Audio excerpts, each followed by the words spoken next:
What's up, Jenny Games? Your boy Nigel back with another video. Sorry, I had some complications with my computer storage, but we're gonna react to the consumerism generation. Sorry for my words. Like and subscribe for more reactions, and it's my boy Tommy. Let's get into it. A matcha sugar cookie with a chocolate mousse, coffee, pistachios, and more pistachio butter. The Labubu is a matcha chocolate with kataki pistachio filling. Nah, I'm not gonna lie. This is probably the coolest thing ever. Listen, here we are. Love Island in a bar. Think about it. People are watching this in a bar. That was probably the coolest thing I've ever seen. It was funny and it is cool. Ain't no drama. I hope there was no drama happening in the bar, no fights, no nothing. But shout out to my boy Ace, Taylor, and Nick. Listen, hear me out. The girls, Shelly, Alangia, and who else? Sierra, Amaya, Papaya. You know what I'm saying? Opportunity. You know what I'm saying? Yeah, I love it. Season 7 was a good one. It was good. It was so messed up. You know, I did like man, how can I say this? Sierra, she's cool. I like her, but it was a lot of stuff going on with her. But man, they were playing this at a bar. That's some next level stuff right there, bro. That episode was funny. You got some. I saw my boy Ace and freaking Taylor, Austin. They was working on that, boy. They was working. They was doing a sobriety test on that one. That's how you do it right there. Armed and dangerous. Don't show off. Growing up in a generation where a couple of the main hopes past generations had are gone, the ability to be financially free and clear all your debt isn't happening for most people in our generation. The people at the top know this so much, it's now common to have buy now and pay later everywhere. Like, golly, boy. Let me tell you something. That buy now, pay later thing, only one is Affirm. Affirm is probably the best one. Hands down, Affirm. They added that to DoorDash. If this isn't a sign to wake up people, then I don't know what is. Shoot, the average person in Gen Z who wants a new car is going to be paying off that thing for the next 10 years. I think you sign a little bit of your soul away when you sign that lease. So the way Gen Z has been coping with this and trying to get away from these thoughts is with what we call consumerism. People have been memeing about it and talking about it on TikTok recently. Consumerism, by its definition, is an economic and social system that encourages the consumption of goods and services as a mean of attaining well-being. And no matter what or where you are in life, everyone contributes to it. Like when you buy something that makes you happy, that is technically a part of consumerism. But the problem is when you have to keep buying things or the best new thing that's trending on TikTok to be at peace. And just to make it clear, consumerism isn't only a Gen Z or millennial thing, like it's existed for past generations. You may have seen your grandparents or someone old in your family watching the QVC channel, which is quite literally a channel that just sells you stuff like, oh yeah, my grandma and my dad's have been watching this. Oh yeah. Like that's all their content. And when you see old people to this day, she still do. Watching this, they're in a trance. As soon as they pull up a word to order the item, they move faster than they have the past 15 years to buy it. But no, Gen Z is much smarter. Instead of having a TV channel control us, we have a much more valuable and educational source doing it. TikTok live streams. Oh my God, bro, these right here, they be blowing me. Then it's one too. It's called, you know, the Soul Eater headband. When I forgot, he was a scythe, and his headband was like, his headband was like a freaking product that was marketing. Bro, they did that thing so much, bro. It was so annoying. I was like, bro, I'm getting tired of it. You know, I love Soul Eater. The headband was freaking cool. I thought about getting one. I was like, I'm not getting this thing off the TikTok shop.18块吹风机来喽15上车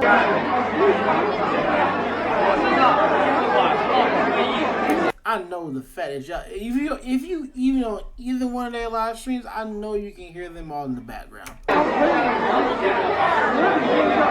The difference between past generations versus newer generations is the amount of ads we get. In the past, you were mainly seeing ads through TV commercials and hearing them on the radio. Typical stuff we're used to, billboards and posters on walls. Most people ignored them but it was definitely easier for advertisers to reach certain audiences. We all remember certain commercials collectively growing up and they've become memes of their own. Just want to say Fushigi, that was a scam and I was heartbroken finding that out when I got older. But with social media now, every social media app spams ads in your face you can't escape unless you pay to. And sometimes apps like YouTube and Twitter offer a subscription where you can lower the amount of ads you see but not completely remove them. If you're someone that buys something, whether that be Netflix, why they got one that says, why is it limited ads? That's bad, bro. Like, limited ads? You might as well just buy the no ads, bro. Just go for that price. Me personally, I don't care for them, but if I'm like I'm binge watching a show, then yeah, I'm gonna want ads off. Hello. Sorry, my fiance called.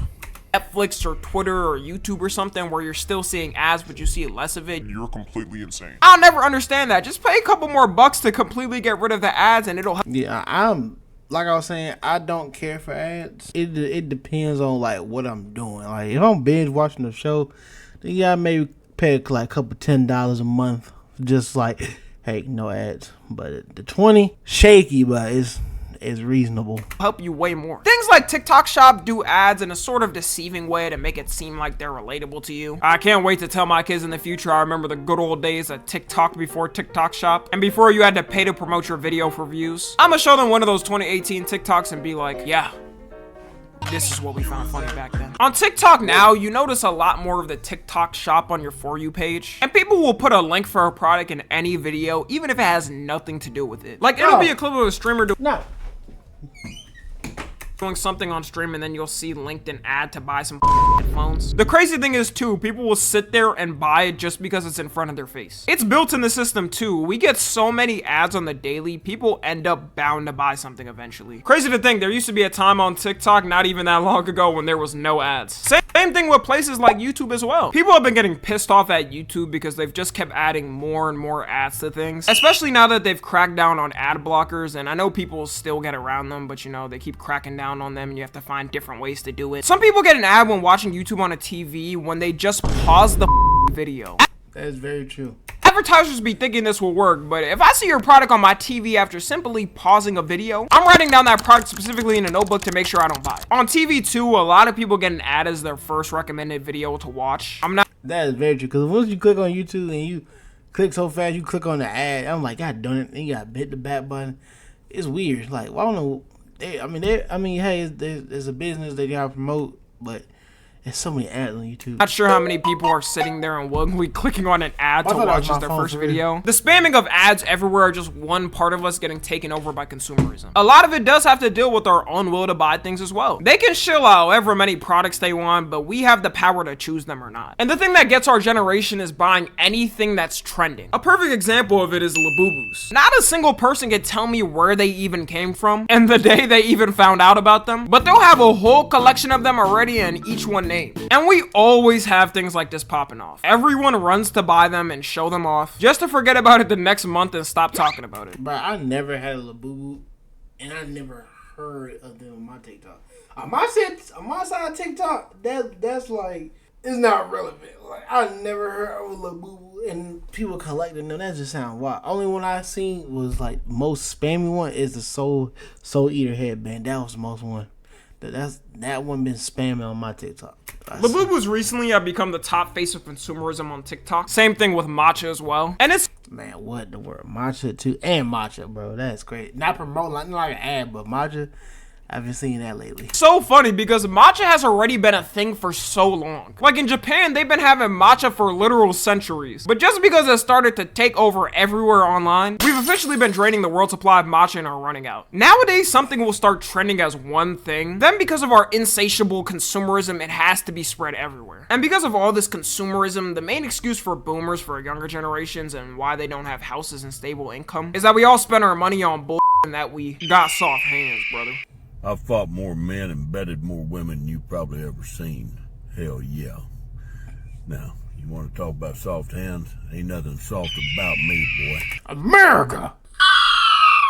While it is true that younger generations do My dog came across the corner. spend more money on random we eat out more on average and spend money on things I showed like Labubu Matcha Divine Chocolate Crumble Cookie.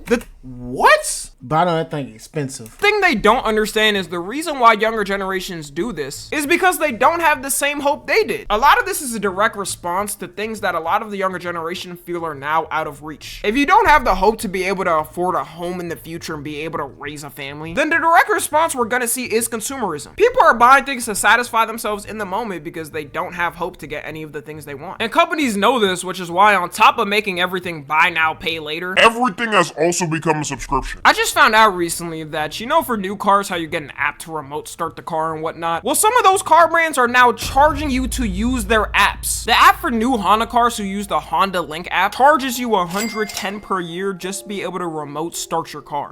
Wait, what? Honda?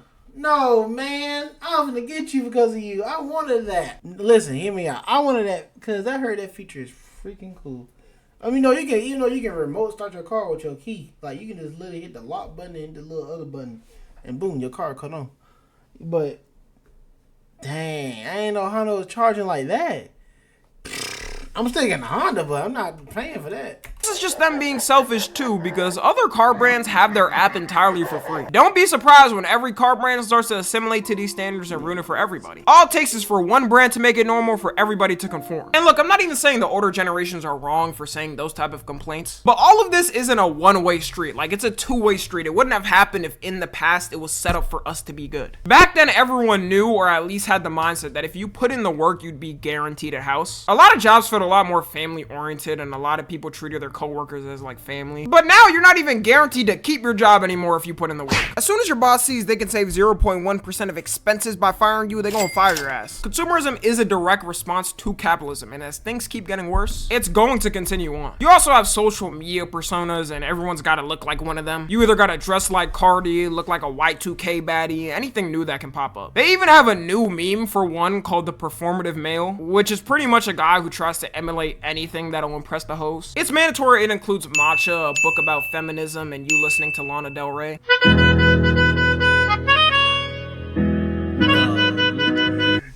No. What the world?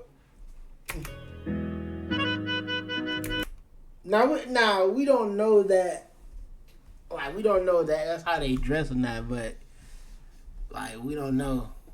So we don't know. We can't say nothing because we don't know who they are. They might dress like that for real. We don't know. So we can't assume.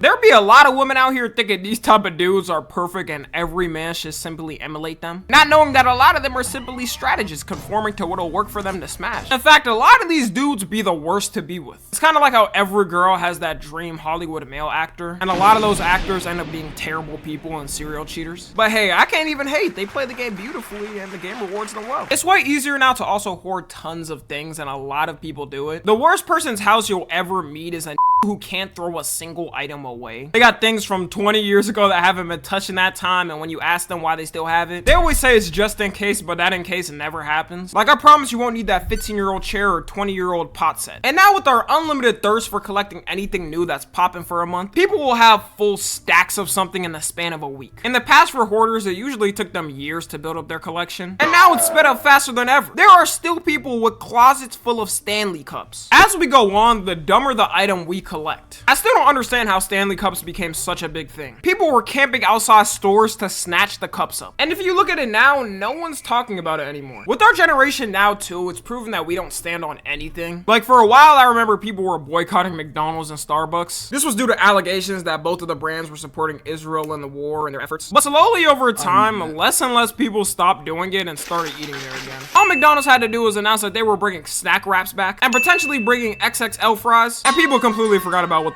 was happening. I'm not even sure if the rumors of what McDonald's and Starbucks were doing is true, but at the end of the day, for people, it doesn't matter to them. Starbucks is definitely still getting boycotted by a lot of people, but I guarantee if Starbucks comes out with a matcha Dubai chocolate Labubu latte, people will be willing to throw the boycott away just for a day or two. And the way this happens is when more and more people start to post videos about something, the more people are willing to give it and try it. Crumble Cookie is also a pure example of consumerism at its finest. And fair to them because they play the game well. Every week they change the flavors to something new, and because they're updating them. But I ain't gonna lie, I was a fiend for some crumble cookie, but I was a fiend for it. I was a fiend. So often, influencers are able to immediately make a new video about them trying the newest flavor. Then when people see the influencers trying it, they think to themselves they have to try the new flavor themselves, not taking their health That was me.